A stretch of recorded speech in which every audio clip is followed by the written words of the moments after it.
films to simple cartoons, the Masons have not left anything to chance in promoting their message of a global government. Matt Groening, the creator of one of the most popular cartoon series in television history, The Simpsons, is a self-confessed anarchist. Matt Groening himself has openly declared that he wanted to get his own political ideas across within his work. But he wanted to do this in such a way that people would find it easy to accept his ideas. And the means he chose to this was a clever little cartoon called The Simpsons. So what exactly is The Simpsons teaching us and our children? There are many lessons being programmed into us. These include disregard for authority, either parental and governmental, that bad manners and disobedience is the way to attain status amongst people, and that ignorance is trendy and cool, whereas knowledge is unfashionable. However, what is especially worrying is the Masonic undertones of one episode in particular. The episode in which the father figure of the family, Homer Simpson, becomes obsessed with a group called the Stonecutters, or should it be called the Freemasons? Upon joining the group, his fellow members find a birthmark on him, a mark that makes the rest of the group declare him to be the chosen one. You are the chosen one, whom the sacred parchment prophesied would lead us to glory. But with his newfound honor and dignity, he, Homer Simpson, fools himself into thinking that he is God. I always wondered if there was a God, and now I know there is, and it's me. Some may dismiss it as nothing more than a children's cartoon, a bit of harmless fun. But the influence it has on audience makes it a very effective means of propaganda, indoctrinating a people without them even realizing. Its very creators admit that they are propagating their political ideas to the audience in a covert manner. Ideas spread through the domestic television can reach a far wider audience than movies and cinema.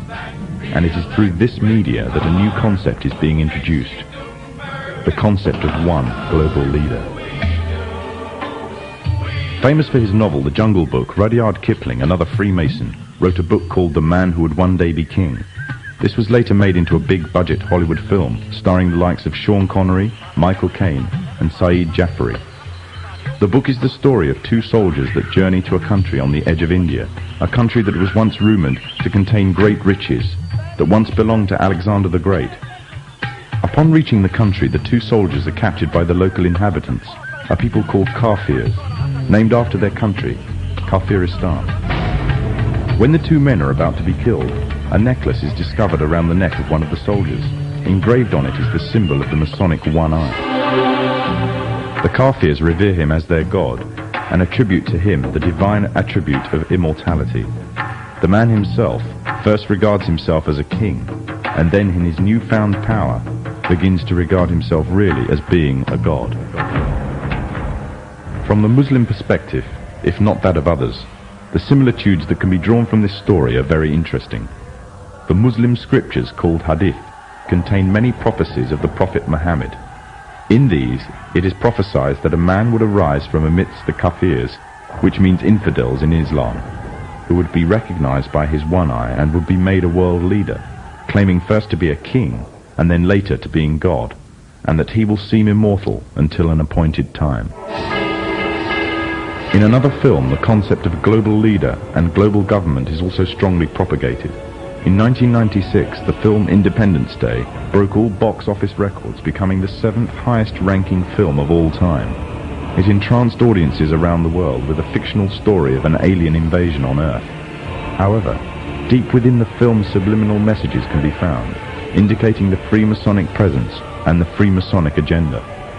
In the film, there is a military base known as Area 51. It is from here that the military offensive is launched, on which the salvation of the whole world and the future of its inhabitants depends. The entrance to this installation is a pyramid, on which is engraved the symbol of the one eye. The film shows the USA as the forerunner in establishing a global offensive, involving all the nations of the world, an offensive which is devised, controlled and commanded by one man, one overall leader. The film is part of an upsurge in an upsurge of films and television serials on the topics of aliens, UFOs, and invasions threatening the whole of mankind. These are gradually fueling the growing interest and public unrest on the issue. This is just one of the many ways in which the Freemasons are paving the way for their global government.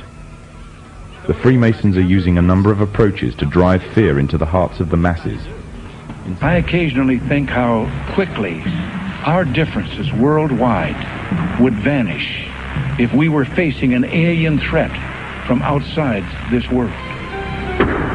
And yet, I ask you, is not an alien force already among us?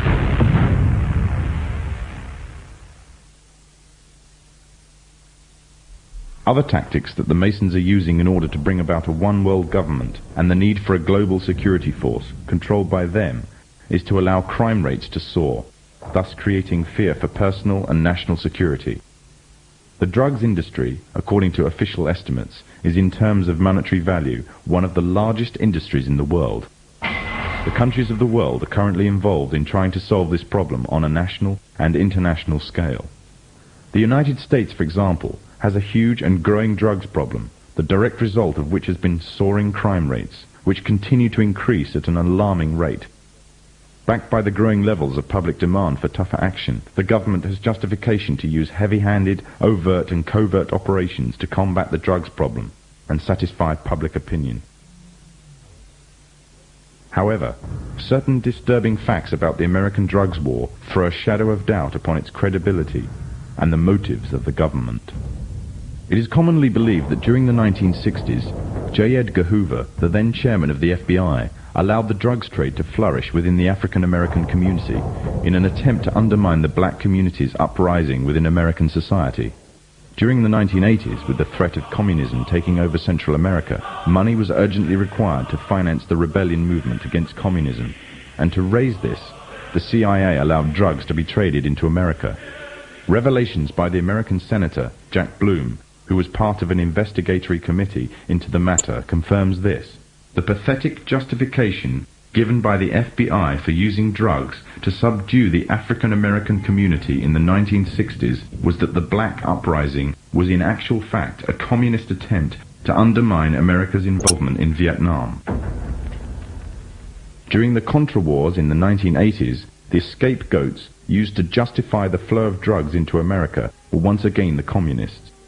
However, today the threat of communism no longer exists, yet the drugs trade is still flourishing in America, and the trade in international drugs trafficking is soaring, raising the question as to why. In the course of the Contra War, the United States, as a matter of policy, abandoned drug law enforcement, looked the other way at the kinds of conditions we were creating that enhanced the ability of traffickers to move dope into the United States, and in effect allowed a drug trade to flourish, all to support the Contra movement and to support the war. Historically, the Freemasons have used or created problems within society to turn and manipulate events in accordance with their agenda. The rising drugs problem in America gives the authorities of all the justification needed to use stronger, heavy-handed tactics on an even wider scale. Already major transatlantic operations, as well as American and Latin American operations, have been undertaken to combat the drugs epidemic. It will not be long before there is significant backing for a strong global offensive.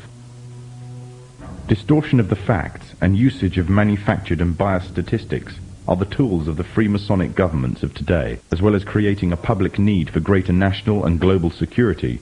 Rising rates of crime, drug abuse, and the increasing threat of terrorism act to serve the purpose of promoting greater control of the masses. Control of the masses means the complete control of every aspect of human life.